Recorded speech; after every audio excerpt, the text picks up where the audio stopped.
The following is a recording of a discussion hosted by the Sila Initiative. It focuses on an article on Sila's website entitled Hijab and Personality. Sila's mission is to encourage today's Muslims to embrace the social teachings of Islam by rethinking modern individualism. Our webinar series, the Not a Whole Book Club, features short pieces of writing that promote this mission. The following discussion on hijab and personality is between Fatima Qureshi, Faria Sayed, and Dr. Faria Khan, the author of the piece. To read the article, or for more information about the discussants, or the Sila Initiative, please visit thesilainitiative.org. So the focus of today's session is the article we have on our website that's titled Hijab and Personality. This piece is by Dr. Faria Khan, in which she answers the question.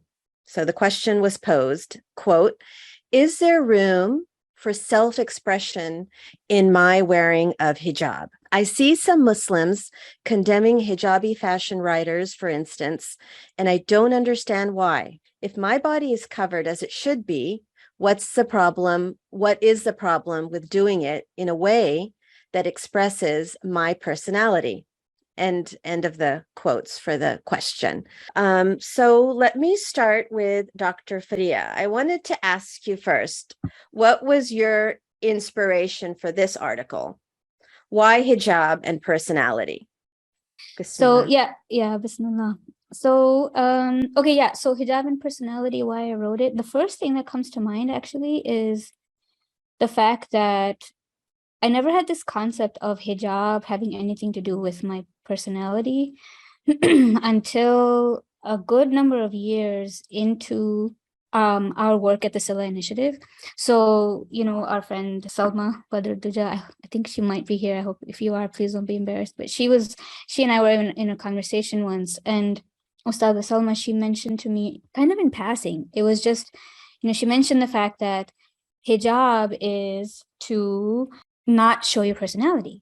Mm-hmm. And I was like, whoa. I mean, I thought, to me, that was a really eye-opening statement, because it showed me that it was about a lot more than just covering my hair and my body parts, but also it's not only just how you carry yourself. I mean, people do say this, it's not just your hair and your aura, covering your aura, but it's how you carry yourself. But it's something a little bit more than that. It's like some, covering that which could catch the eye of somebody else, or distinguish you from people. And so that was kind of like where the core inspiration of this article comes from the suhba of my friend, of having company with Salma. And then what's interesting is that, so as you guys, some of you know, I'm from Chicago, but I've moved to Saudi Arabia. I live in Jeddah, and I've been here for over a decade. And so when I got here, things were still pretty conservative. Mm-hmm. Things were still, people were all in their all black abayas. You didn't see women on the billboards. If there was a woman on the billboard, her face was wiped out, and all that kind of stuff, right? Everything that you see, I mean, you see the haram pictures with the section of women, you know where it is because it's all black, right? Like, that's how it was when I moved here. And then I think just around the time when I started drafting this piece is when a lot of changes started happening in Saudi.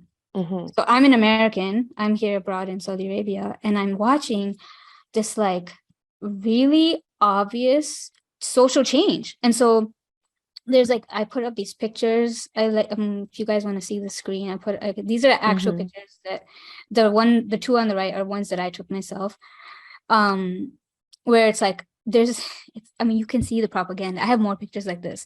You see on the on the right, this is like from the main bookstore here. It's the pictures of notebooks. And Fariha's said, I think you're gonna really get a kick out of some of these images. Like one of these notebooks, it says "Believe in yourself," which is such a typical American. Like, I wouldn't even turn and look at that if I was in the US, in Chicago.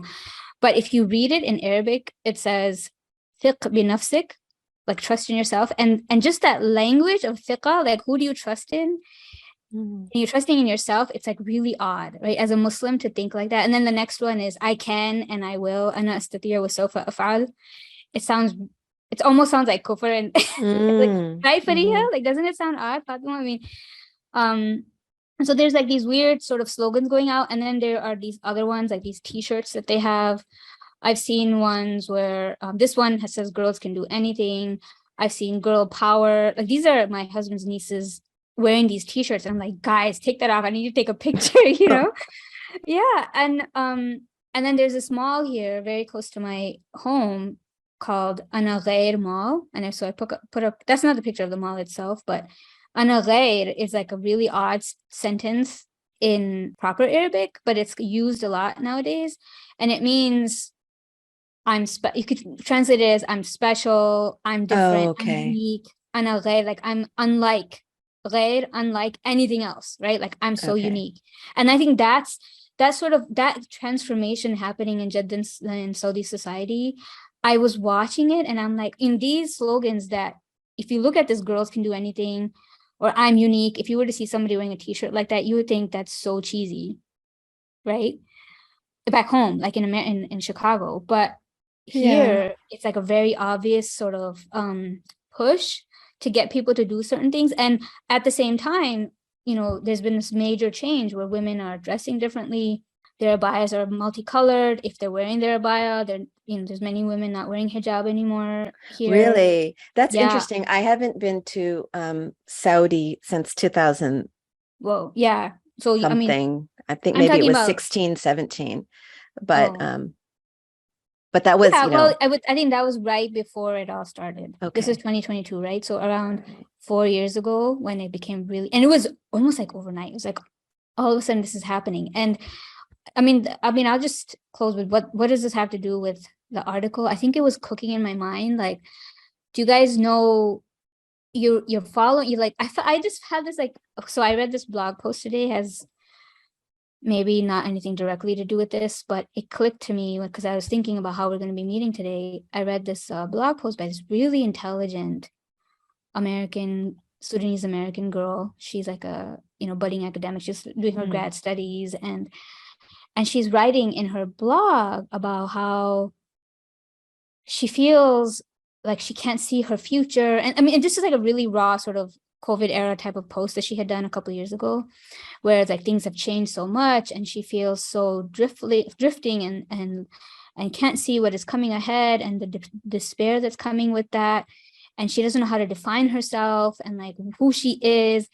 And it's like, I almost felt like, the pressure for us as Westerners to be unique and to show our personality and to be that like individual who's different from everybody, it's caught up over the 50 to 70 years that it's been really pushed in the West, where now we're in this situation where it's like, if I can't really define myself as something totally different from everyone, I haven't made it. Like she kept saying in her posts, I haven't made it. I can't, I know like everything has not gone the way I want. And it's like, you totally have made it. She's intelligent. She comes from a good family. She's like really accomplished in her studies. And it's like, that thing that she's missing, I don't know if people here will understand, but I think they will eventually because of the path that they're going on. So that was maybe Mhm. sort of an odd introduction, but Mhm. that these are the kinds of things that were in my mind about just what is the benefit of really going towards down this route of trying to define yourself all the time as unique and different and particular to announce that through your clothing. Right. So, yeah. How about you? I mean, when you read it, Right. what did you find Well, about? I mean, I think it is like the expressing, I mean, for the article itself, what I appreciated is that it was unapologetic, right? This is where we need to strive to be, right? Mm, And a young person growing up in a non-Muslim or in a country that maybe isn't as conservative as it should be, and mm, whether it's Muslim or not, because you have influences in Muslim countries too, then there's the fashion industry telling them, you know, where they're competing with the other girls in order to, dress this way or that way, and they want to be accepted and this and that. I can understand that it can be a struggle for the young girls. So, but I did appreciate about the articles that it was unapologetic about that, no, this is what we're striving for. And at the same time, you're striving to sort of, you're going inward, but it's also liberating at the same time, right? Because you're not having to, first of all, if you're wearing hijab, you don't really have to necessarily worry about what, you don't have to style your hair, Let's say you're wearing hijab and you're also sort of just, I'm an older person, okay? So I have like just set things that I wear, so I don't really have to think about it. So it is liberating not to be, for your time to be consumed by fashion, right? And I don't think I look bad or anything like that, when I'm dressed. You don't look bad, you look very nice. I don't know. Yeah. But and it's interesting to meet people where they're dressed, very modestly, and they're not wearing maybe the flowy hijab with all I find things to be very flowy nowadays. I don't know if that's the right word for it. And they're dressed very modestly, and and you might have this impression of them, and you think, you judge a book by its cover, unfortunately. Then you get to talking about them and you see this amazing personality come out. You have your personality inside of you. You don't have to express it. And mashallah, it's like, oh my gosh. And I can just sit with this person for hours, just listening to them, talk, and they can make me laugh, and they can make me cry at the same time with their stories. And honestly, I find this with both of you, Farias, both you and Faria Sayed, you have and that's what we're striving for is, we want to be, you want to be, if you don't want to be recognized necessarily, but if you are going to be recognized for something, you be recognized by your actions, what you do, how you behave, your kindness, your intelligence, inshallah, and you even see that now. And they say, how should one speak to young women? They say, don't tell them they're beautiful. Tell them, oh, wow, you really worked hard on that, and you did a good, something like that. So it's a lot of things all over that are sort of confusing, but if you go back to what we're supposed to do, then it's not confusing, if that makes any sense. But those were just some thoughts I had on my mind, is bringing the focus inward rather than, outward of your personality. But that just generally, but what about, I was going to ask Faria Sayed, what stood out for you in the article? Bismillah ar-Rahman ar-Rahim. Alhamdulillah Rabbil Alameen. Allahumma salli ala Sayyidina Muhammad. First of all, I wanted to really thank Dr. Fariha for writing this article, because I feel like the main gist, what we really understand from this article is that, and from these pictures that you've put up, Dr. Fariha, is that the world has taken a turn in which we are looking increasingly to our own nufus and our own selves, and some selfish desire, and fulfilling that nafs in order to seek some type of happiness or seek some type of fulfillment. And I think people have lost the vision that you can't have the fulfillment through gratifying the nafs. Yes. Okay. Or our own fancies about what will make us happy, because we've lost touch with the basic teachings of Islam, which are the basic teachings of where you will find happiness. Right. And so I think once we refocus on finding happiness through focusing on the pleasure of Allah, that's where we can understand where, for example, Dr. Fariha's message is coming from, which is the original message of Islam. Like, for example, even recently, the Western philosophers like Pascal and others, they mentioned the hole in the heart of man is a God-shaped hole. Subhanallah. And that's been iterated over time if you look at the philosophers. And so we are trying to fill it in this age of cell phones and the age of me and the age of I can do it, or whatever, or, believe in myself. I keep trying to fill that hole in my heart with more of me and more fulfilling my desires.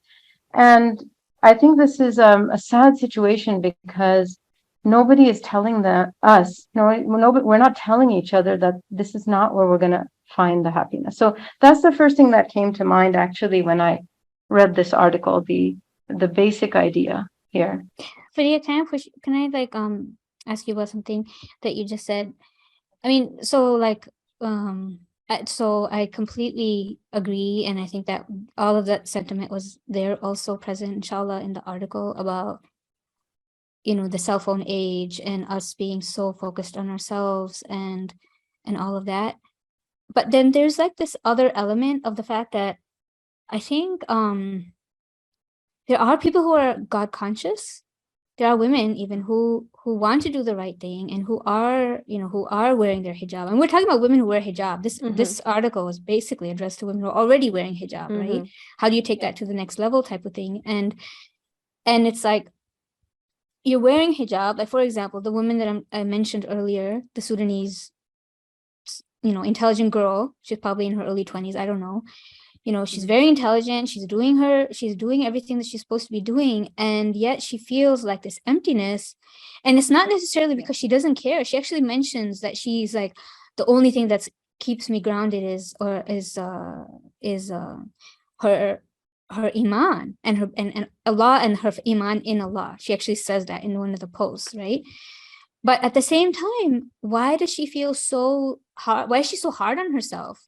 And I think a lot of that has to do with us having imbibed at a very, very deep level some of these messages that are now being put out like cartoons here. We've been our American culture or Western culture, British culture. I know there are people here from all around the world, mashallah, today in our session.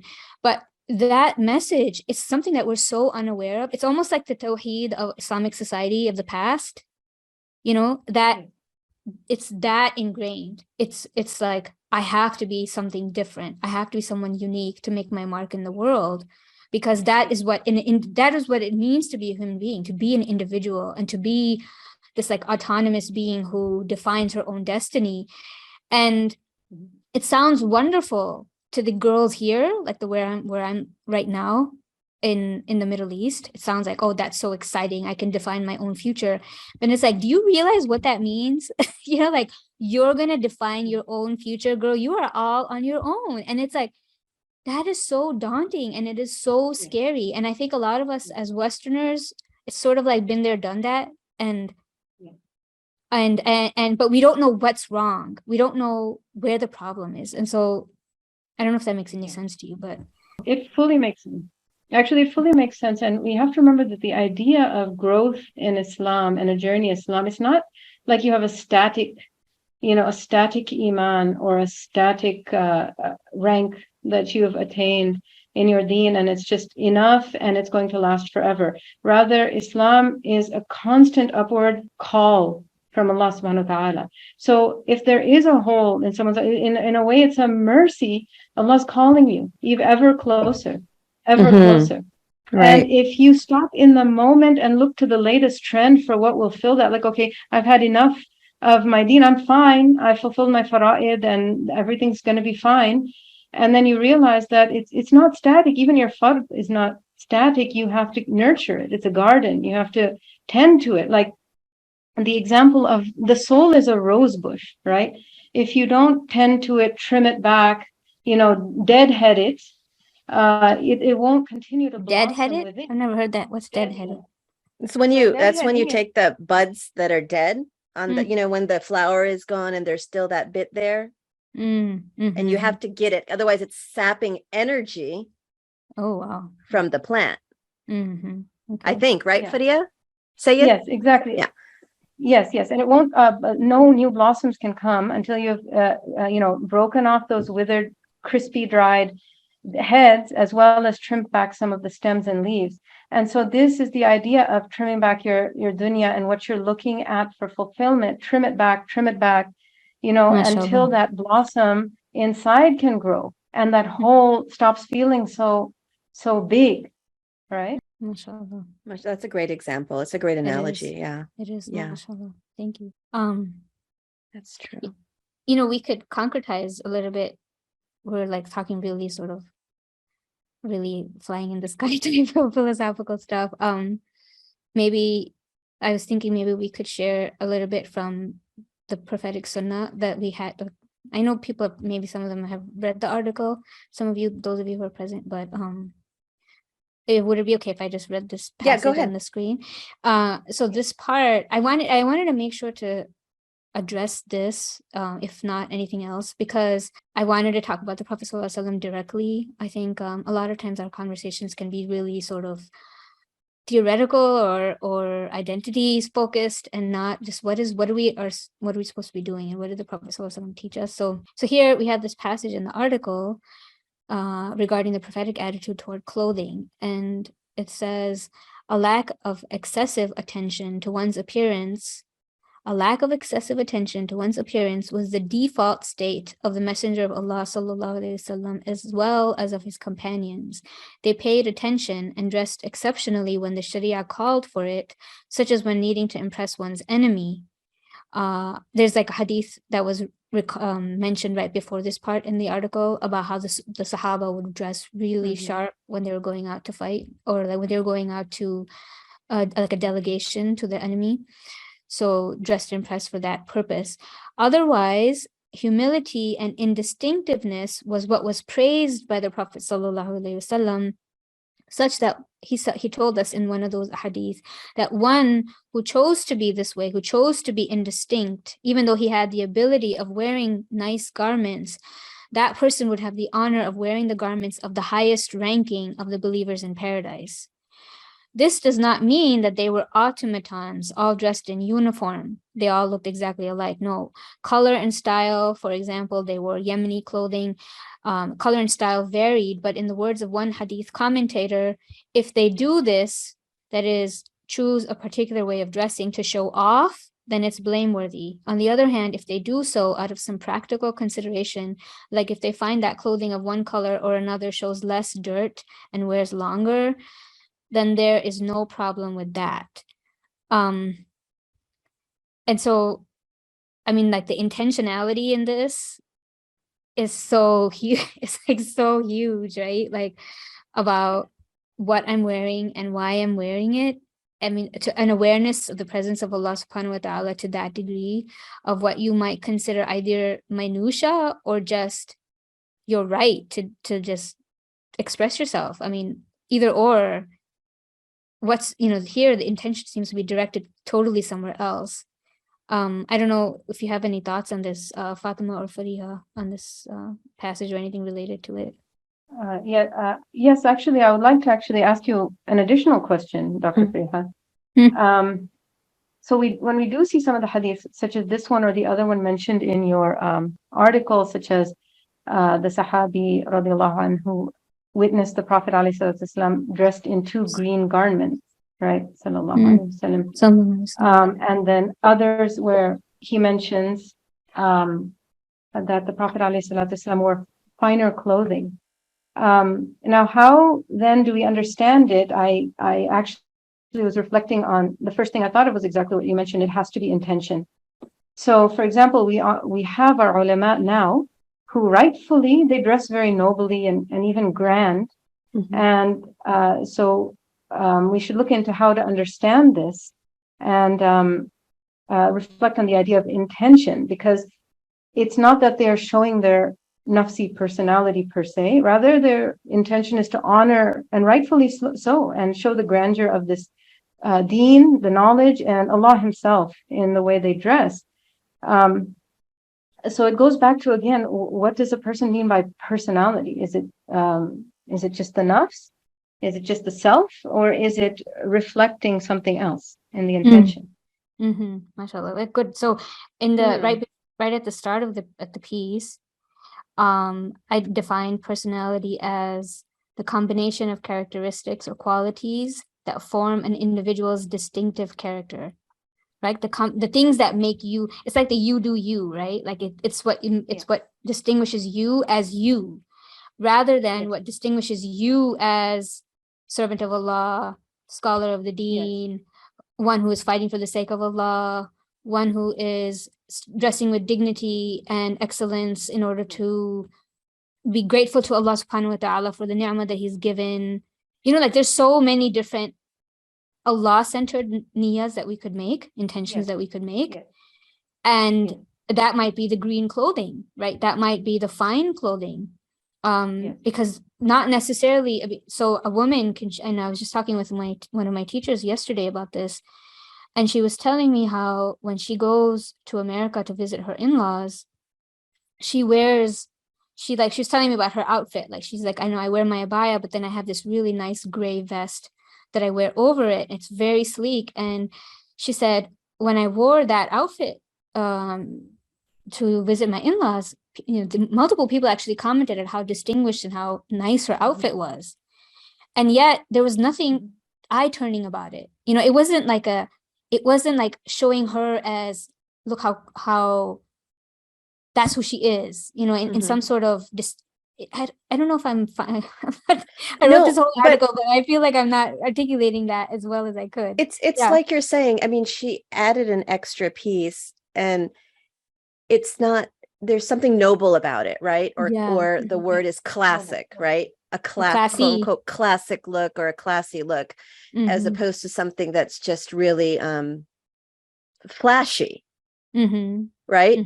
And like we want, I mean, I feel like, you know, we dress in a way so that, like, I mean, me personally, you know, you dress with your hijab, you know, but you want to wear some nice fabric, right? Something that is going to last and it's good quality. And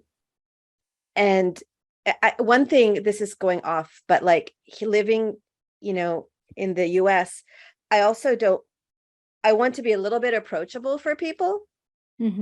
So that's why personally, I don't wear, like, you know, just black, you know? Yeah, me too. When I'm abroad, I don't wear all black. Yeah. So, but you're right. It's not like as if you have to wear something flashing or sequins, or, you know, if you know Indo-Pak clothing, you don't have to dress like that, you know?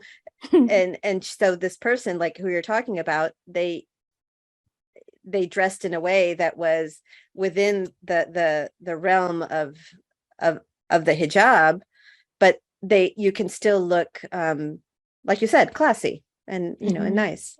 And represent the deen. I mean, I think and represent the deen. Exactly. Yeah. And so many other intentions that go along with that, like nobility, dignity, cleanliness, organization, you know, decency, you know, they can fall into that umbrella of that kind of dress. You know, I think there's probably a lot we could say about just the flashiness factor. There's a number of stories that come to mind, but one thing I did want to point out, in this section also, I had talked about, and this is a quoting from a hadith scholar. He had interpreted some of these hadith by saying it wasn't that the Prophet ﷺ had disregard. Like, it wasn't that you had to ignore how you looked. It's just that he didn't. So let me find the actuals. It was not disregard for their appearance, but a lack of attention to such disregard. It wasn't that they wanted to look shoddy, or they wanted to show that they were so humble, that they were like making an intention to show that, you know, they don't care.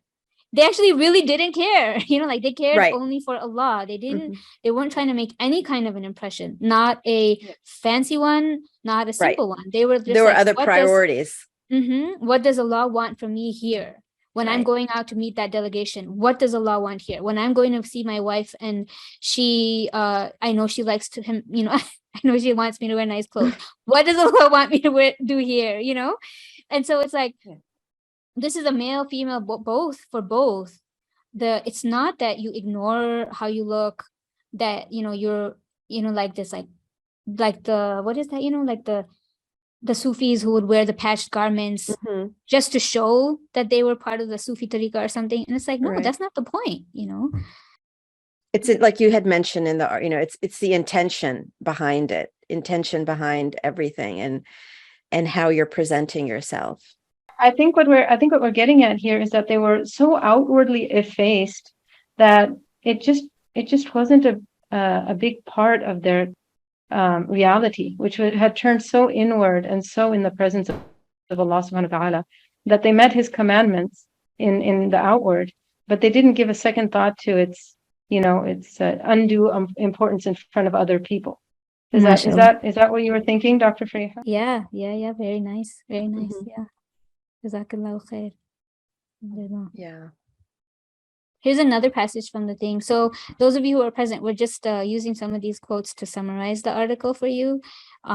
Just like a quick way of doing it. And then I guess this one is about fashion as a consumer strategy.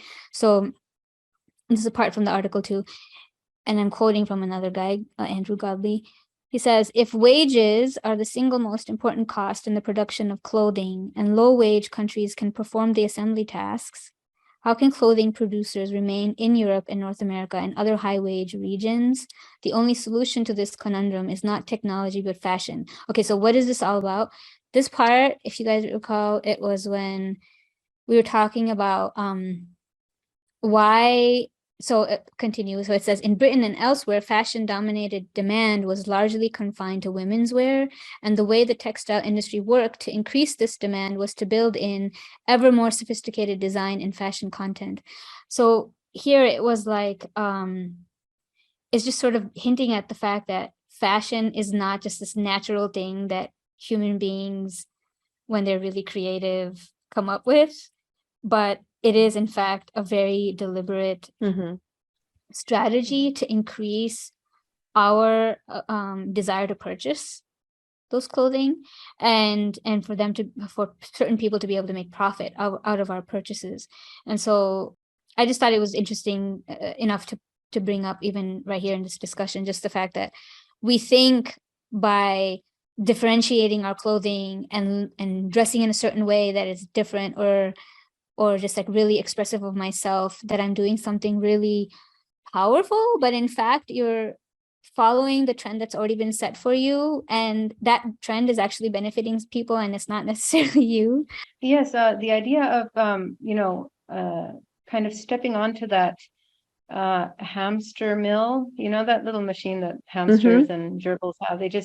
The wheel that they just constantly run exhaustedly on, and that's fashion. When you're trying to keep up with something or show something or publicly display a unique you, in reality it's a kind of a slavery,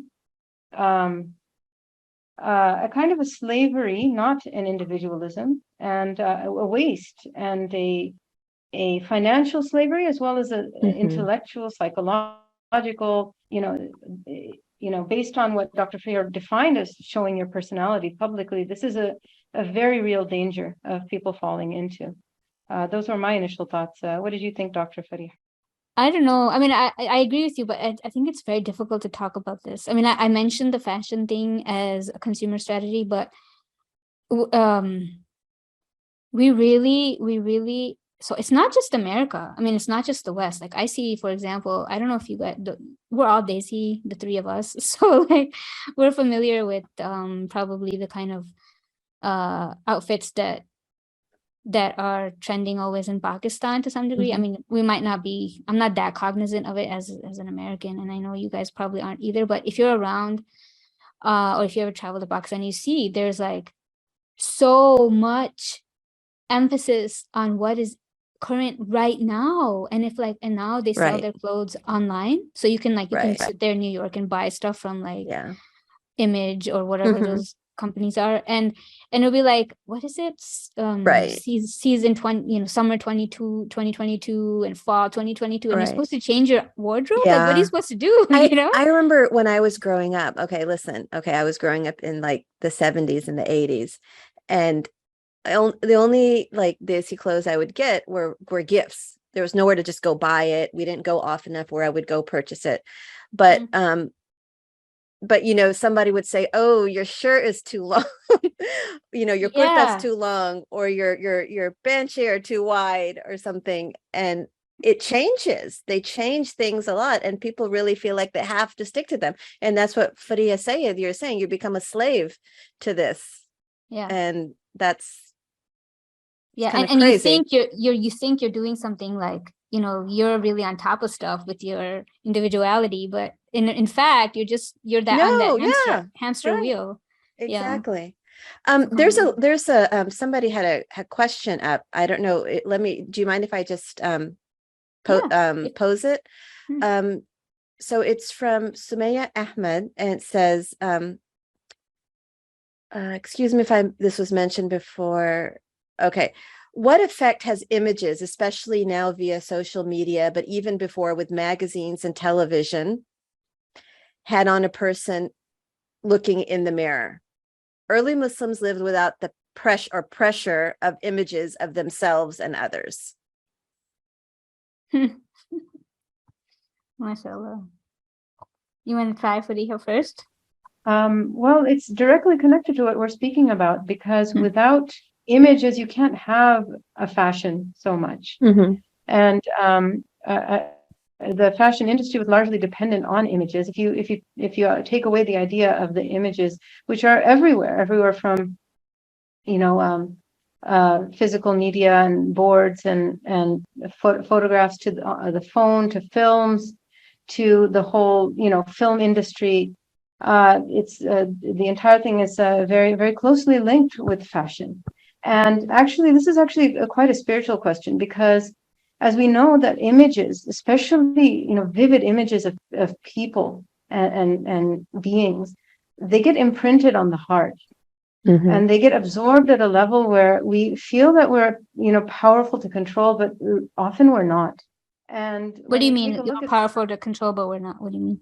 for example, you take a look at an image, let's say a model wearing a particular new item, and you've stared at this image, and it's entered it's quite imprinted on your heart. You found it quite attractive. You want to see yourself in something like that, or you're very eager to have what she has, or to try what she's doing, or, you know, the media of images has a psychological effect. And actually they do use consumer psychology in these fields to enter people's consciousness and ideals of what they really want and really desire.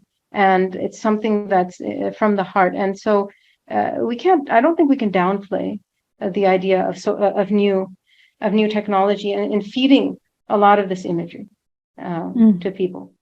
But do you think there wasn't something like that? I mean, I remember hearing somebody say there's nothing new under the sun.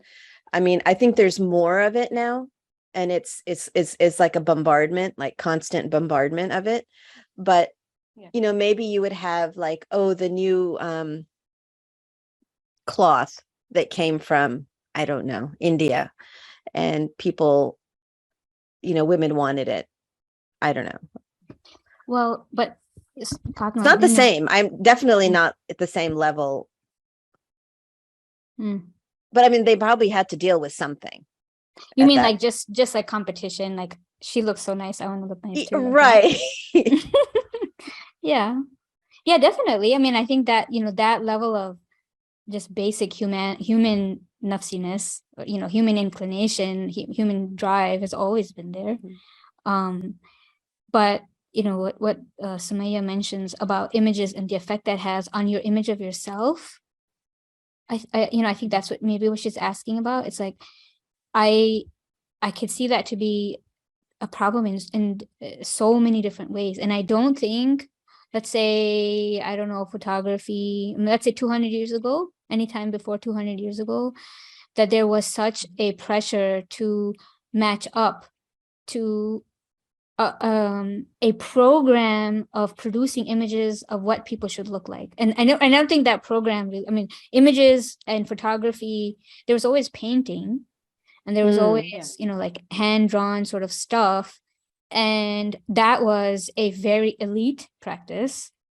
People who were going to see that work were in a very particular circle of society. The majority, the masses of people, who would they see? They would see each other. They would see their families. They would see, you know, like if you look at right. If you look at even the way Muslim homes are built, in Muslim societies, whether it's like India or Morocco. I mean, you can go all the way across and you'll find some sort of architectural element where from the outside the house, the you know, the bait, the big sort of whatever it is not very distinguishable. You know, it's indistinct, just like our clothing is supposed to be out when we're outside. But when you go inside, it's beautiful. You know, there's the fountain there, there's the greenery inside within the courtyard of the home, and the rooms are built around it. This is both, I mean, I'm talking about east to west, India to Morocco. I've seen this in both places. And so you're enjoying imagery of real people, and when you're seeing those real people, you know, your real cousin who's really, really beautiful and you're jealous of her, right? Like you have a lifelong relationship with that person. These people who you live with, your neighbors, your cousins, your family, you're seeing these people for you know, throughout your life, through their generations. You see their rise and fall, their up and downs in their lives. They're human people to you. You know, like she has that, but she doesn't have X, Y, and Z. And so I need to be humble before Allah. You know, and it's like now it's just these doctored images. Right. And unfortunately, I think women are much more affected by those images, and which is why there's a constant output of women's images of women and not images of men, because men really could care less how they themselves look. They're just interested in looking at the woman. I mean, just to be frank, right? Like they look distinguished. They might take care of themselves. They might be a guy who's sort of fawning on himself because he likes how he looks or whatever, you know. But for the most part, men, if you start, you know, putting before them image after image after image of men, they're not going to be interested. As women, many of us, if you put an image after image after image of women in front of us, we will be interested, not because we're sexually attracted to those images, but because we have this desire to be noticed. It's a very fitri, intrinsic desire of the woman that she wants to be noticed, right? And when she notices that woman, she says, whoa, what is it about her that made me notice her? That I can take on. And so this is what the whole like billions of dollar business of, you know, the cosmetic industry, this is what it runs on, right? That's its fuel. So I mean, related to that, this is, I don't know if you guys want to say anything about that, then we can go to this. I mean, just very quickly, I think that Dr. Sumaya and Dr. Upi have brought out a very important points, which is this is a very concentrated recent phenomenon, because if you think about it, before the industrial mass production of clothing, people, could not afford that much clothing. Okay. And made it at home, even up to like, you know, 1900s in the United States at least, and even globally, of course. They made it at home. It was very hard to make, so you'd wear it as long as possible, as long as humanly possible. Okay, you wouldn't change it. Mm-hmm. There were little ideas of fashion, but they didn't have the bombardment of Hollywood images. There was also you know, in the article I mentioned, clothing, your yearly need for clothing would amount to 10 to 20% of a family's income. The annual income, 10 to 20% just to buy the stuff.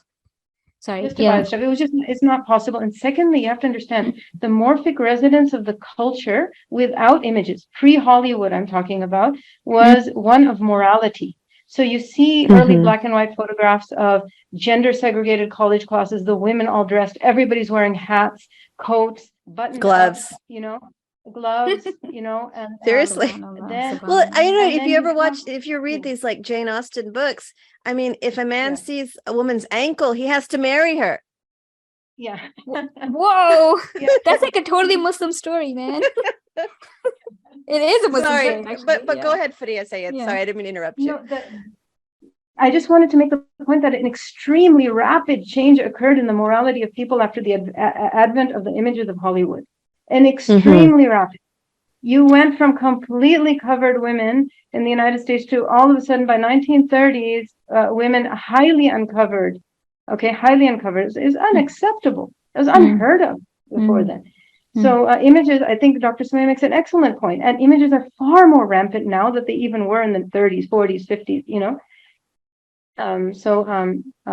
It's very, very important to know what we're up against.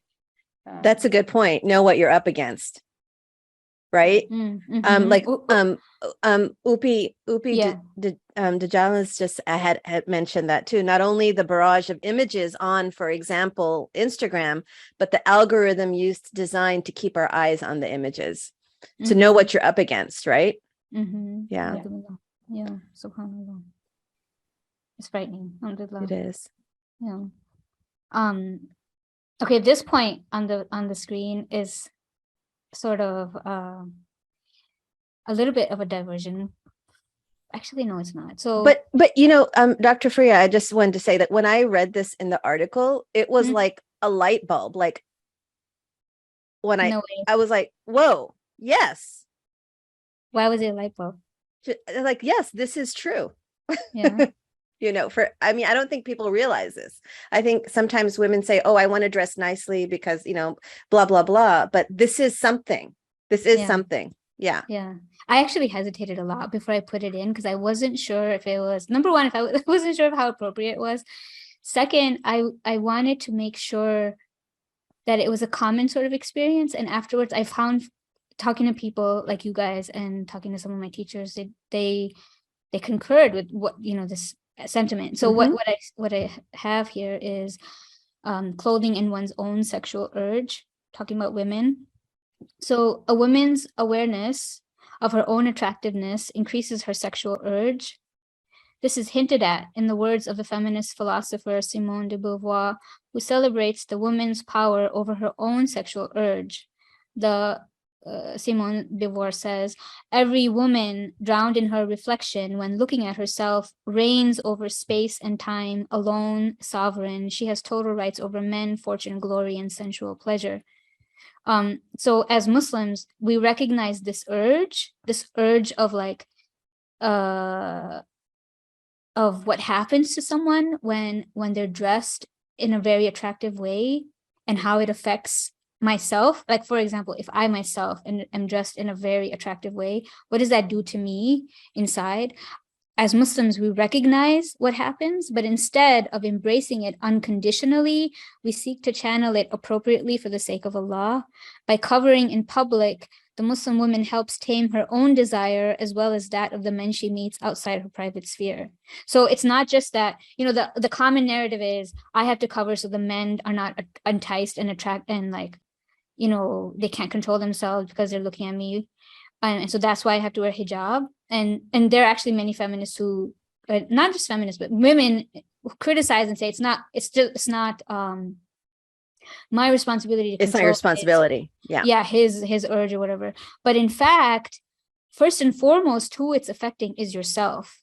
So when I'm covering my own iffa, my own sort of sense of chastity, my own sense of satar, of just hiddenness is enhanced. And when I don't do that, it's, you know, there's an effect of me wanting to pursue what that type of dress will bring me, if that makes sense.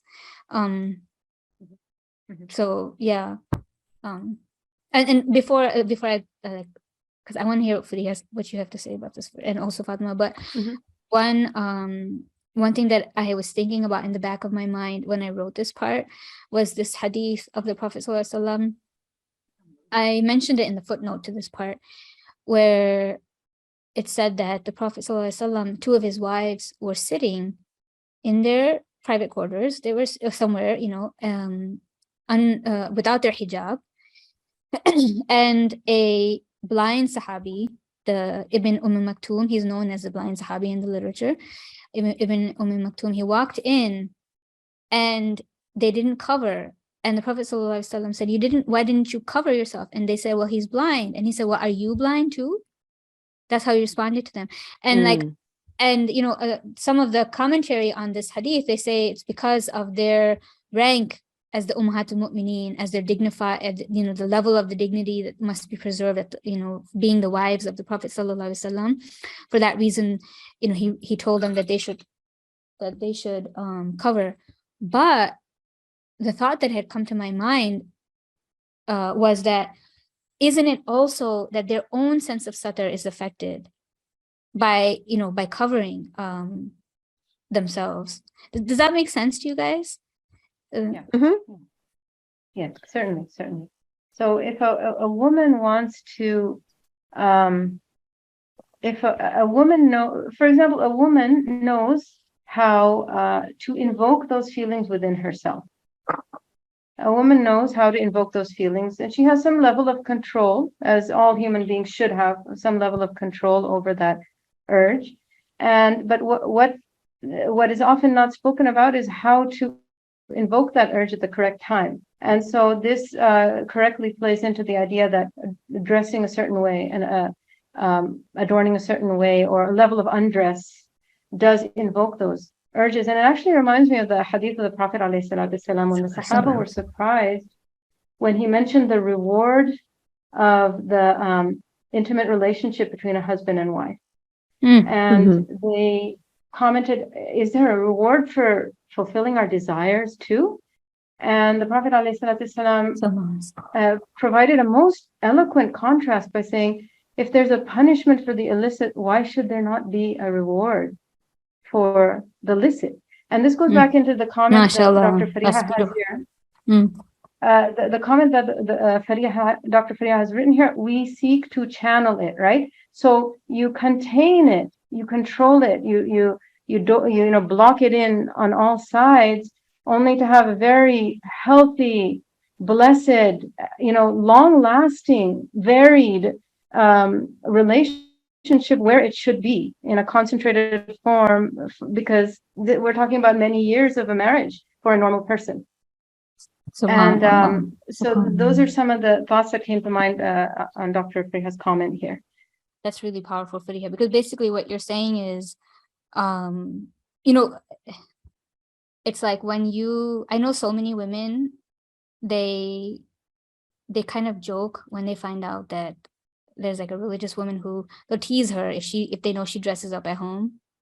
Like they'll be like, why are you wearing all that fancy stuff at home? You're just home, and it's like, well, where do you want me to be wearing this? Like, who is it that you want to be noticing me? I want to look nice, and I want to feel happy and attractive, and all of those things. And so, and where is it most appropriate? It is appropriate in the place that no one really seeks to sort of, culturally, it's just not a dominant narrative anymore, that wear that dress up, and wear that, your drive to want to be noticed, and your drive to like get his attention and get him to listen to you by the way you're dressed, like, or whatever it is, right? Like, I remember when I first got married, my mother would tell me, you should dress up at home, wear your nice clothes.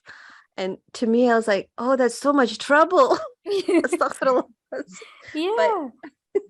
Yeah, subhanAllah, because it's so foreign to us now. There's one of our other teachers at Sila, Sadaf Khan, she wrote a piece on, I forget, the beautifying oneself in the home, I think it's called. It's on our website, and it's like, it seems really obvious to some of the women who come from like kind of a back home mentality, like let's say your mom, it's like, well, of course you should, you're a new doula and you're a new bride, you should be looking nice at home. That's where you're supposed to be doing that stuff. And it's like, the rest of us is like, who's going to spend all that time when I want to just wear my pajamas? Your pajamas, yeah. Yeah. And it's and I think we need to redefine religiosity in all its spheres. I have this example in my mind. There's a sister, and she went to beauty school, and she fully practices her art on herself, and she's always looking good in the home. And people might think, oh, she just likes that, or that's her little thing. But if you really look at this person, she's always in dhikr. She serves her mother-in-law who has Alzheimer's and fully takes care of her. Mashallah. She washes her and bathes her and dresses her. And one of the female scholars, was joking, but she told her, now I see why your husband is so in love with you. Mashallah. It's all part of her ubudiyya. Like, it's just remarkable, And, wow. it's an Mashallah. We can go to our last quote, and then if there's anybody who has any questions, there is a point here. Maybe we can take the last quote and then just go to any comments. And there's one from Lutfa that we can go to, right, Fatima? Yeah. Yeah. Yes. I can read Lutfa's comment. Do we want to do it now? Yeah, go ahead. Sure. So Lutfa Mia, she's also one of our board members at Sila. Also, there's a lot of confusion, she says. A lot of our sisters feel that it's okay to be modern Muslim and dress in the context of the age, adopt the fashion of the age to fit in with the majority. And then there are all these Muslim women in society as role models who dress very fashionable, so it must be okay. So it's very confusing, is what she's saying. It's for young women, I guess. Yeah. For young women, I mean, it is confusing for young women, but I think it's confusing for older women too. It's not just the women, older young women. I mean, she's talking about not young women. But we can come back to that, inshallah. Okay. If there's any other questions, because I think it's important and we need to talk about it. And I think actually this quote does address that a little bit. So this is one of towards the latter part of the article about the inner reality of hijab. What this means is that for a Muslim woman today to cover herself in a manner that does not attract attention or show her charms is an act of supreme intention. Its outer reality is one that appears subdued, while its inner reality is replete with strength and willful action, the act of submitting to Allah, regardless of what it takes. And I think that directly addresses, in some ways, what Lutfa is saying, is that it's not easy. It's not, if it was 10 years ago when I moved to Saudi Arabia, when I go back to the States, I still try to wear the kind of clothing we described earlier, that it's welcoming enough and it's decent and it's dignified and I don't cover my face and all of that stuff, not black. But when I moved here, it was so easy. It was so like as you said, Fatima, earlier, it was so freeing. I just had to just have a nice, clean, well-made black abaya and my black scarf and my black niqab, and I just put on my shoes and that's it. Like I could be wearing anything I wanted underneath. And it was so easy because everyone else around me was doing the same thing. But now, oh, that's what I was going to ask you. Yeah. Okay, go ahead. Yeah. Fast forward 11 years. I have to ask my friends, Fatma, I have to ask my friends here, guys, am I looking like really, really backward by wearing my niqab? Like, I don't want to scare people. Honestly, I've actually asked my friends this, my Saudi friends, and they're like, listen. Really? So everyone doesn't wear niqab anymore in Saudi? No, particularly not the kind, like the flip over kind. Nobody wears that. Nobody wears the flip over kind at all. At all. I mean, they sell them here, but it's like basically Hajis come and buy it because they wear it somewhere else. Nobody's here is wearing them. And so, and it's like, why does that, the point is, it's really, it becomes like a thing of a real supreme intention. If it was an easy sort of given, like a sort of a way for you to submit to Allah subhanahu wa ta'ala that was part of just the way people were, which has its own beauty, right? Now it's not like that, not even here. It's you have to have a lot of strength and a lot of in willful action, meaning you are very aware of what you're doing when you're dressing in a way that doesn't show your personality. It's actually a very willful, very thought about, contemplated move that woman is doing. Just her plainness is not indicating that she is in any way sort of not, how do you say, dynamically thinking about the problem within herself. So, yeah. Well, Dr. Fariha, this is my sort of whatever, how you say, my kind of battle cry. There is an easier way and a puzzle piece that's missing that everybody should be able to kind of plug into in order to even to absorb what you're speaking of here. Okay, you're speaking of strength and willful action. You're speaking of an act of submitting to Allah. But for the one who is fallen in love with Allah, and here is where you see why nobody's wearing niqab anymore in Saudi, nobody's doing this, nobody's doing that. The loss of knowledge has cut off people from the most valuable treasure that is contained within the body of the Islamic knowledge, which is an ecstatic, elated and permanent love of Allah subhanahu wa ta'ala. Okay? And That's anybody who sat with a completed soul, one of the older ulama, even the maqams of the awliya, just gone there, knows this for a fact. I mean, everybody on the chat can probably raise their hands that they've experienced this. Have they taken, some time in their life to pursue that? But what's missing now is the pursuit. Okay, so I have a little story here. I walked into a dhikr about, I don't know, maybe 15 years ago. And I walked into a dhikr and I saw a beautiful young lady there at the dhikr. She had two small babies with her. And I just, something about her face clicked very deeply in me. And I said, where have I seen this person before? And it was such a strong feeling that I kept staring at her, and I was obviously making her uncomfortable, right? And so she was looking highly uncomfortable. I'm like, I'm really sorry, but I know you from somewhere and I can't place you. And she just stayed quiet for a while. But after I pushed for a while, she said, have you ever been to Egypt? And I said, yes, I studied there. She said, you saw me on the billboards. Oh. And so I just right then and there said, well, tell me your story then. And so she began that, she was one of the movie stars in Egypt in the era where I was a student there, actually, and a young movie star. And she had everything. She had the contract, she had the money, she had everything. She told me about how she had like an entire room just filled with designer Chanel gowns and shoes and bags and Gucci and whatever, right? And she said she had everything. I mean, she had in an Egyptian society, like really, that's a lot of power in a society where most people struggle, right? So and then she said, well, what happened? I said, what happened? She said, I was miserable. I was just miserable. And she did what a lot of her, colleagues, she had heard about other movie stars who had the same experience, very wealthy, upper crust of Egyptian society. She went to see some of the ulama who cater to these very wealthy people. And for Dr. Fariha and I have been to the houses of some of these ulama, if you remember, Dr. Fariha. Yeah, I mean, of course. we didn't fit in there. I mean, there was like there were women ulama who were extremely beautiful.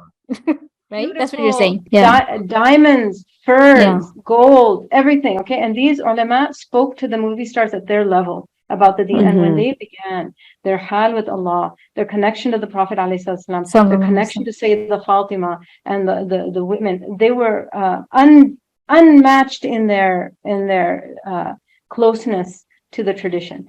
And so this young girl came and she just listened to these beautiful women speak, and she gave it all up. She just gave it all up. Didn't look back. When I saw her, she was, married, 2 babies, taking care of them, and attending the adhkar, And so what I want to say, what Sister Lutfa is pointing out, which is very important, is that the disconnect needs to be healed. Everybody needs to find that love, that love of Allah subhanahu wa ta'ala. And when you have that strength and willful action and submission becomes act of pure love, nothing else, just in love. So that's what I got out of your comment, Dr. Fariha, here, that's the most important key. Fatima, what do you think? Definitely. No, I definitely agree with that. I mean, that is the key, it's when your heart, connects. And like you said, that you have a person with a complete heart. I think, is that what you said? That's, and being with people like that's really important. Yeah. I mean, and yeah, definitely that last part, what you said, Fatma, of being with them. I mean, I think all of us, who are here talking to each other, we've seen those kind of people. Fariha, you remember that story you told me about the woman in Yemen? Chicago? No, the woman in Yemen, the old woman. Yes. That's Yeah, I right. mean, Right. like That's right. really just it was just a real this quote comes from the end of the article where I'm talking about embracing indistinctiveness, like just really embrace the fact that you embrace not wanting to distinguish yourself in front of everyone all the time, and how hard that is. And like that story for me had really personified it. If I mean, you could tell it better than I could, but Yes, there was one of the elderly awliya of the Habaib, the women, and people used to go seek out her barakah. This was when I was in my 20s, and she's passed on now. Allah give her the highest Jannah. And Ameen. she was very elderly at that time, maybe late 80s or 90s. Okay, and students of knowledge would come in, including men, would come to seek her blessing and barakah. And actually, I believe they used to even make tawassul for rain when there was drought in Yemen by her name. Oh, And subhanallah. so these young men came in their 20s, this very old lady, she's very old. And she had her face covered, as is the practice of all the women of Yemen, Hadramaut. And so they spoke to her for a while, and then they said to her, can we just see your face, the nur in your face for the barakah? She's 90 years old, and these boys are like 20, and she just, absolutely not. She didn't even, she just showed with her finger, no. I was gonna, when you first told me that story, I was just like, here it comes. They're gonna, no way would a woman of that stature ever, doesn't matter how old she is, right? I mean, it's just, that's like, subhanallah. That's her love of Allah, Yeah, that's right. It's not about what, yeah. Yeah, so the love, the extremely just overwhelming, they have hundreds of words for it in the Arabic language, gharam, hawa, ishq, there's people whose heart is like, beats with Allah subhanahu wa ta'ala, and it doesn't take much to submit, because it's an act of love after that. May Allah give us tawfiq. I mean, maybe if you can take a second there was a question from one of the listeners, and maybe just to, elaborate what we're talking about this process. What it says, what happens if a girl shows off their looks in a hijab? Is that haram? I mean, just so we understand is this that here in the, oh yeah, okay, I missed that. Yeah. Absolutely. So, but I mean, what does it mean to show off their looks? I think what that means is she shows how hot she is or how good she looks, right? And so,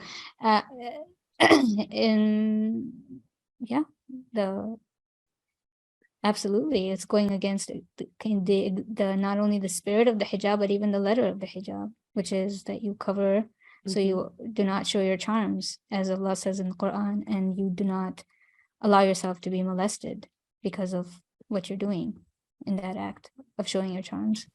Yeah, and again, it's reminding ourselves, especially our young ones just starting out on the journey, that hijab isn't only a small piece of cloth that covers your hair, but it's an entire practice of worship and ibadah.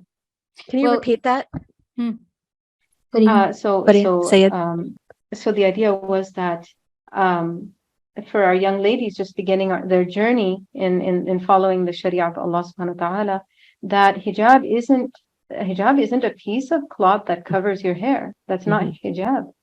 Hijab is an entire, adoption of a way of being in our clothing, in our dress, and in our attitudes, our faces, and everything that is in obedience to Allah subhanahu wa ta'ala. It's a veil, a beautiful veil that covers your entire attractiveness from the public. Right. Exactly. But responding to what you just said, Fariha, I think definitely, there is this need to remind young people about what we're saying. But I'm sure there are a number of women here, I think there were some men here also. They probably have children, they have daughters who are growing up in a very anti-hijab culture. I mean, even now, even in the Muslim world. And so I think there's a lot of stress and a lot of pressure as to how do we get them to understand, like how do we get them to see you don't want to show off your looks, and I think there's here the focus is misdirected. And what I mean by that is, okay, so your job, like my job, if I'm a parent, is to teach my children what the Sharia requires, right? As part in all of what that means. But one of the major vehicles that we should be using in communicating that whatever it is message that we're trying to get to our children is to embody it ourselves. And I think, and I think sometimes, like, it didn't happen today in this session, but it's happened to me in the past that people will say, well, this is really tough, like what you're saying, no, don't show off your looks and you can't show your personality, like how are we going to get teens to embrace this? And it's like, let's stop for a second and see, I'm not talking to the teen, and I'm not talking to the 50-year-old. I'm talking to you, whoever you are, whoever you happen to be reading this piece. That's who this is addressed to, and it's like, by sometimes what happens is by turning the attention toward how do we get the teens to get this, we're refusing to do the hard work of examining our own selves. Right? Of like looking at ourselves, like how do I stand according to this criteria of what we just heard about the woman from Yemen, and the woman who loves Allah, and she's like this super beautiful movie star level within her home, and outside you can't see a speck of her anything that would attract anyone's attention. It's like, how do you get to that? Am I at that place? If I'm not at that place, what do I need to do to get there? And that in itself, I think if we were to embody that in itself would be the most powerful example. Not just, if I'm dressed really well and, meaning according to the Sharia, I'm doing my outer dress right, I'm not showing my personality, but my actual personality, or let's say my character within my home and within the marriage and with that child's father or mother, and, like, if I'm not doing things right in the other sphere, then however much I embody this physically is not going to matter.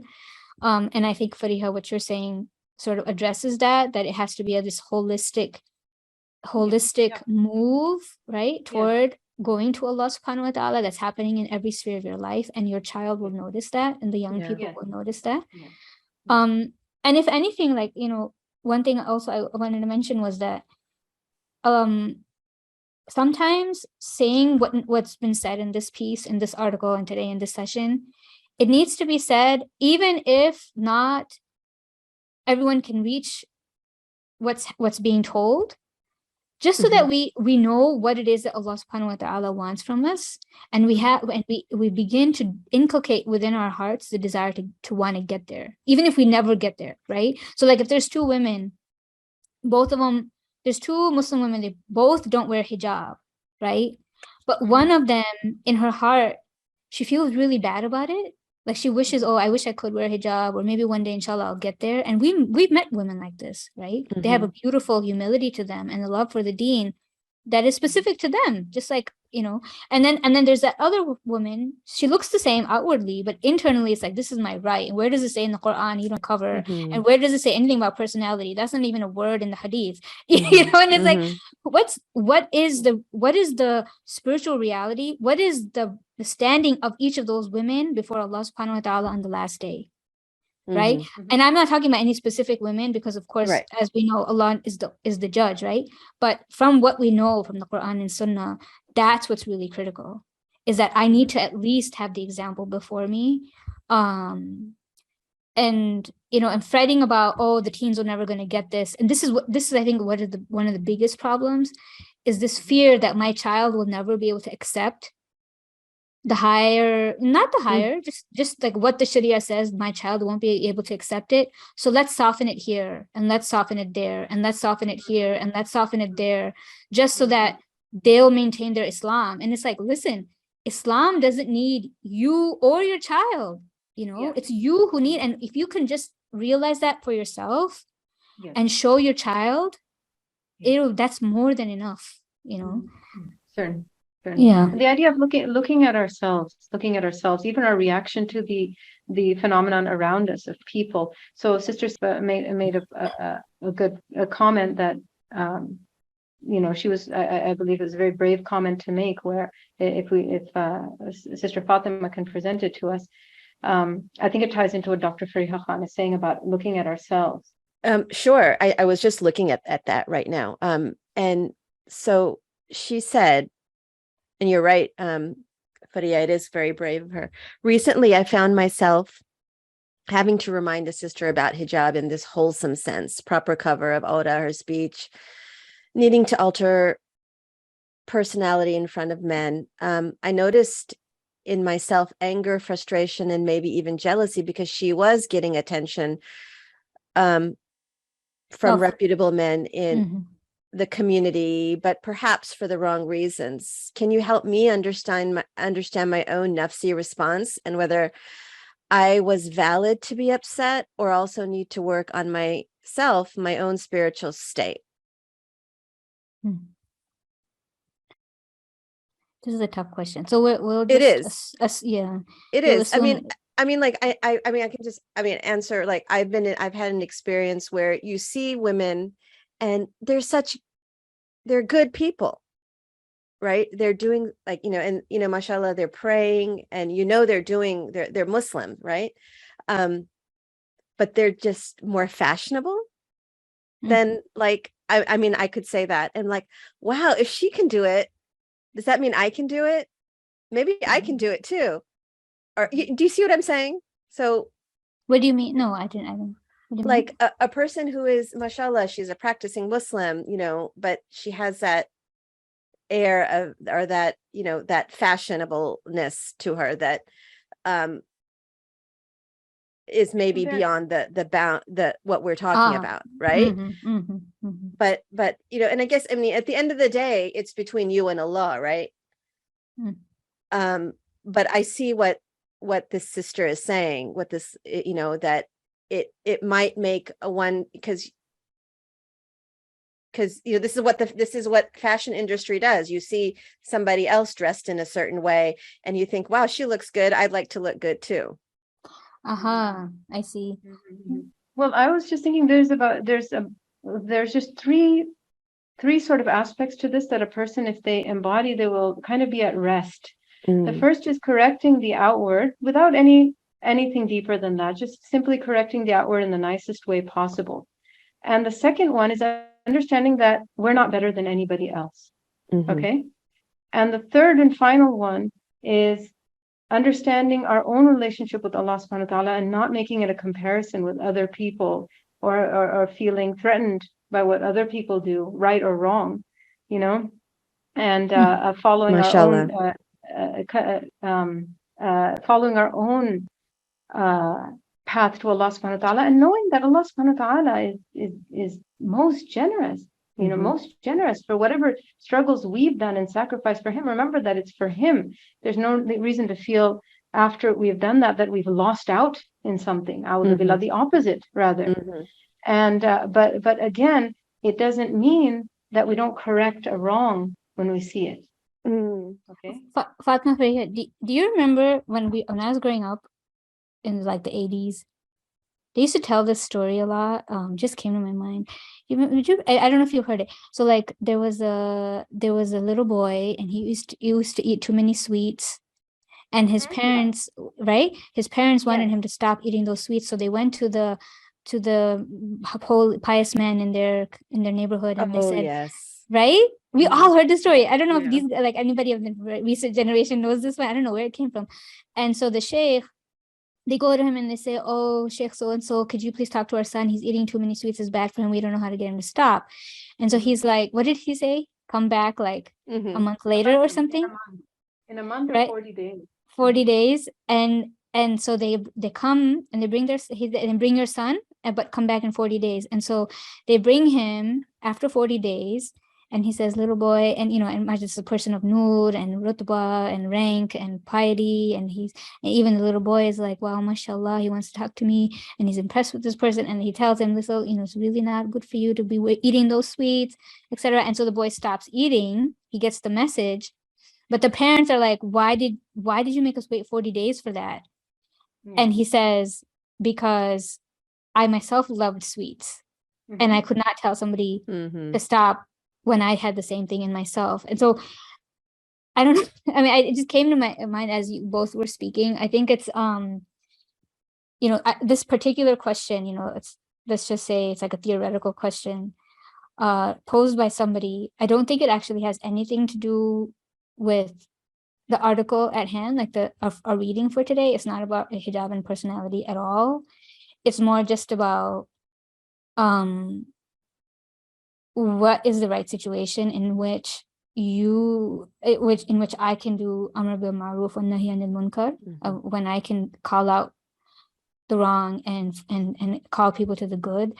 And I think definitely there is what our teachers teach us is you need to be cognizant very much of yourself and what your state is with Allah subhanahu wa ta'ala when you're going towards somebody to tell them about the prophetic way, right? And so if there is anything like anger, jealousy, these are huge words that were used in this this example. And so not that the amr bil ma'ruf shouldn't happen, but it has to, I mean, for my, I think it's important it has to come from a clean place. It has to come from a clean place. You can't, I mean, like as a dumb example, right? I used to be on this email list of academics. They're Muslim academics, but there's all kinds of people on there from like every in the spectrum. Like there's just really just everything. And sometimes things would be said on there just really over the top, like something that you have to scream and say, this is haram, what you're saying. This is totally kufr, what you're saying, right? But like what I learned from my teachers is you gotta make sure you stop and you make sure that you don't write or you don't talk or you don't answer at that time. When it's that really riled up, I'm going to show them and they're so stupid and like that kind of a feeling. So it's like, wait, if you need to wait a day, if you need to wait a week, if you need to wait 6 months, if you need to wait 10 years, you wait until you can't, you can be fairly sure that you're doing it for the sake of Allah subhanahu wa ta'ala. And I mean, that's like a big thing. I mean, essentially what's being asked is like a tasawwuf type of question, or like a purification of the soul type of question. And sometimes it's really clear what's going on with you. Many times it's not. And that's why historically Muslims have always appreciated the presence of pious people, the guidance of the murshideen and those who guide you on the spiritual path. I mean, and even this little story of the sweets indicates that, right? Like the parents didn't do it themselves because they were so ticked at that kid for they took him they went to the person with who they assumed had no nafsi attachment to sweets, and he made sure that he didn't. Subhanallah. Before he said it. There was a very similar story around the time, close to the time after the Prophet ﷺ, when one of the great ulama was approached to give a lesson or give a khutbah about freeing the slaves, because slavery had become a real problem. And so he avoided the question, and he avoided it for about 40 days, same thing. Wow. And then when he finally stood up one Friday and then he gave the topic, and this was after a lot of haranguing, why aren't you giving it? Why aren't you giving the talk? Why aren't you giving? There's a real social problem. And he stood up and he said in the middle of a different topic, he gave one line, and you should free the slaves. Everybody got up and ran out and went home and freed their slaves. And so they asked him, well, why didn't you, if you had that kind of effect, why didn't you say it before?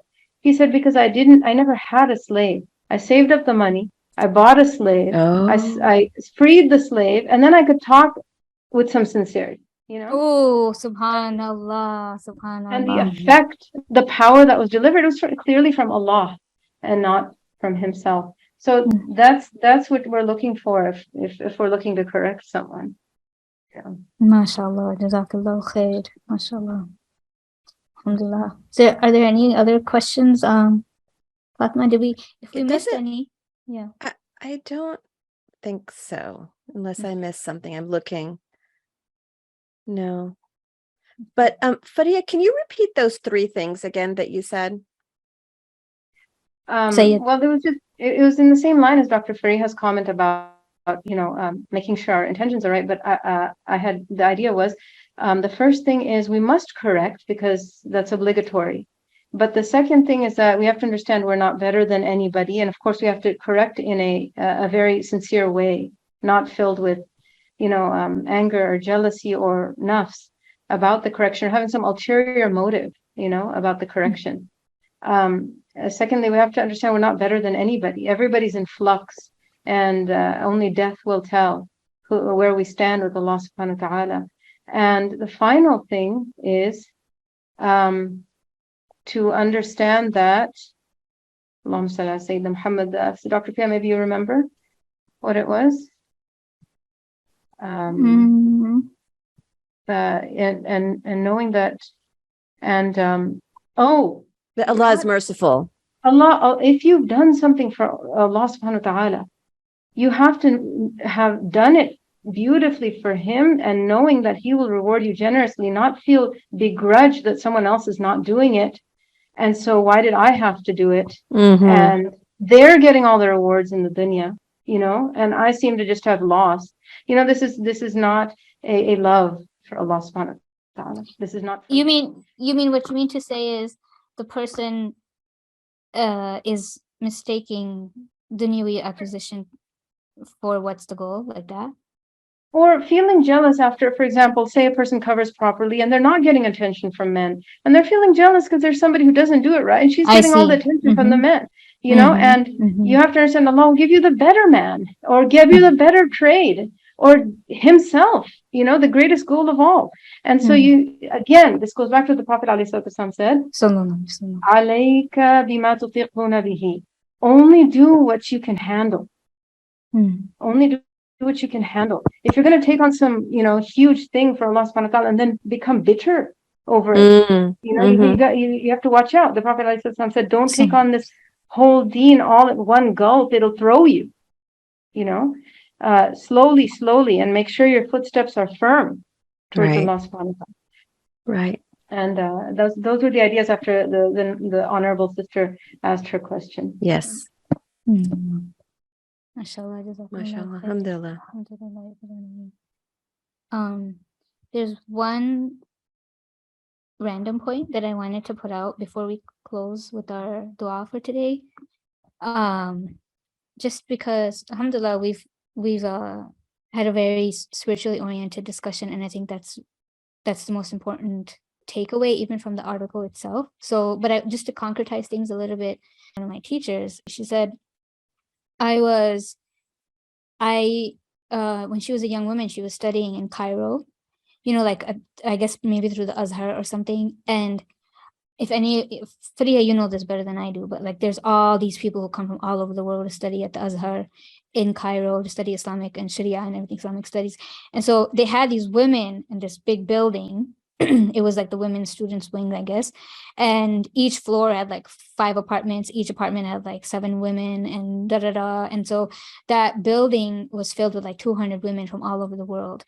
And in general, what they tried to do was group each floor according to the region of the world they were coming from. So there were Indonesian women on one floor, and the African women and the Desi women and all that stuff.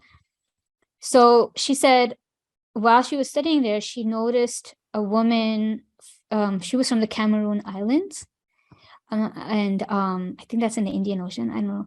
And so the Cameroon Island woman, she showed my teacher a picture of the clothing that the women on her island wear.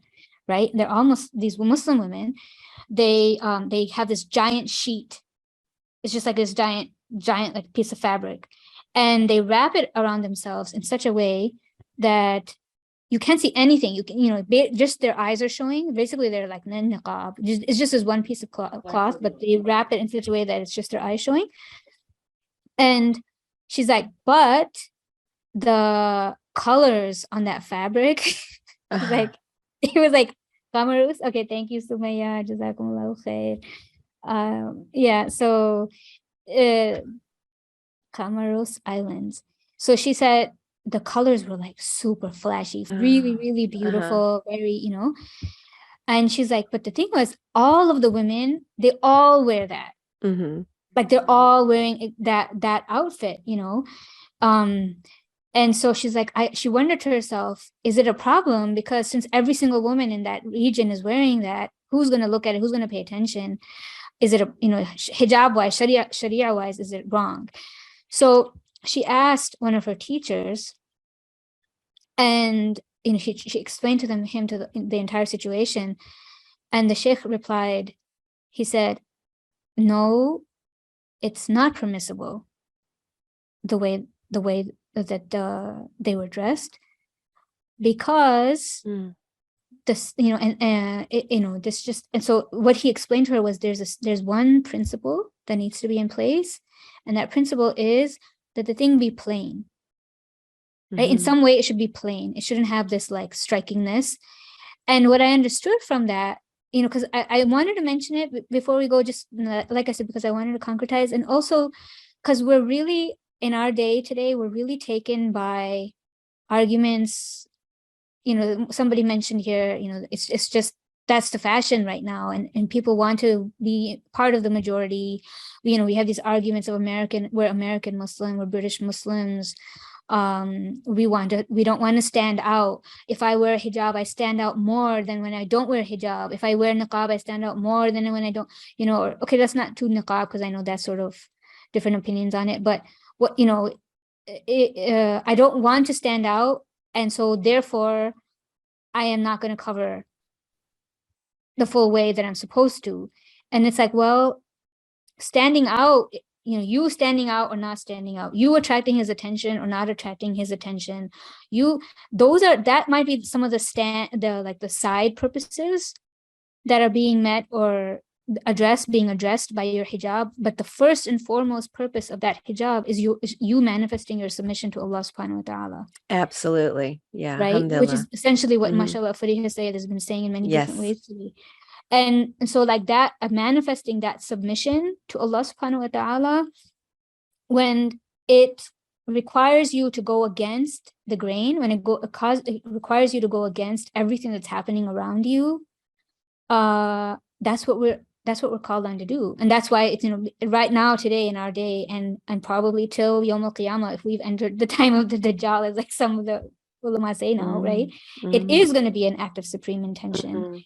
You know, there will be urf fasid, customary practice that is fasid, that is corrupt. You know, there is a place for urf, and there's a lot of, like, me as an academic who studies Islamic law, a lot of the Muslims who are with me, Muslim academics who do Islamic legal studies, they really push this idea of urf, and, you know, the Sharia accounts for urf, and there's a place for urf in the usul al-fiqh and the legal methodology, and we have to account for it. We can't just ignore it. Absolutely, that's right. But when it's an urf fasid, when it's a corrupt customary practice, Islam doesn't pay heed to that. Our deen, we do not pay heed to that. And I think it's important that we, you know, in that push for, you know, whatever the individualism, you know, you showing how ghair and how unique you are, you know, more, I think, myself and every one of us here, and the younger people and the older people, we're going to be facing this even more, because it's just become so ingrained into every aspect of culture across the globe now. It's not just a Western thing. And so may Allah subhanahu wa ta'ala allow us to have a really high intention in submitting to him. Rabbul Alameen. If we could go to the last slide, I wanted to share with you guys this dua. So what we've done is we've made like a tradition of, in the last, so this is part of our Not a Whole Book Club, this session, right, where we read these selections. And we wanted to leave people with something from the Sunnah of the Prophet Sallallahu Alaihi Wasallam that they could take with them and use as a way of beseeching Allah Subhanahu wa Taala to help them, us, me, and all of us realize what we're talking about in these sessions. So this particular dua is one of the Prophet Sallallahu Alaihi Wasallam, that one of the Sahaba overheard him read. I believe it was on his way to Fajr prayer. The Prophet ﷺ was reading this. And in Arabic, it is Allahumma ja'al fi qalbi nuran, wa fi basari nuran, wa fi sam'i nuran, wa an yamini nuran, wa an yasari nuran, wa fawqi nuran, wa tahti nuran, wa amami nuran, wa khalfi nuran, wa ja'al li nura, ya arhamar rahimin. So it means, oh Allah, place nur and place light in my heart, and light in my seeing, and light in my hearing, and light to the right of me, and light to the left of me, and light above me, and light below me. And oh Allah, place nur and light in front of me, amami, and grant me light, give me light. And in some versions, it's make me light, you know. Ameen. And you know, I mean, I think there's many different ways that we might be able to connect with this dua, given what we've been discussing today. But the ulama, they talk about this nur being, what is this nur? It is the ability of the believer being able to, there's the ability of the believer to be able to see what is required of him to submit to Allah subhanahu wa ta'ala, and to be able to really embody that, right? And one of my teachers had said that this light was what gives the ability for you to be able to understand the characteristics and the attributes and the grandeur of Allah subhanahu wa ta'ala. That's what this light is. And for us to have it on every side of us, and completely surrounding us and within us and without us. There are other versions. Make my nerves, right? Fariha, is it like asab or something? Make my asab light, and make my bones light, and make my skin light, and make my, I mean, it's like, I think it's even my hair, make it nur, you know. And it's like, if we want to be really attractive, right? If we really want to be bright in the best possible way that could be, it would be to be this, right? To really embody the light of the Prophet sallallahu alaihi wasallam. So I pray, inshallah, that Allah subhanahu wa ta'ala allows us to take on these words of the Prophet sallallahu alaihi wasallam onto our own tongues and into our own state, and to be able to realize some of the things that have been said, whatever is good and true from this conversation. May Allah subhanahu wa ta'ala accept it from us and allow us to realize us in it. And if there is anything wrong that was said, we ask Allah to forgive us, inshallah rabbil alameen. Ameen. Thank you. Jazakallah khair.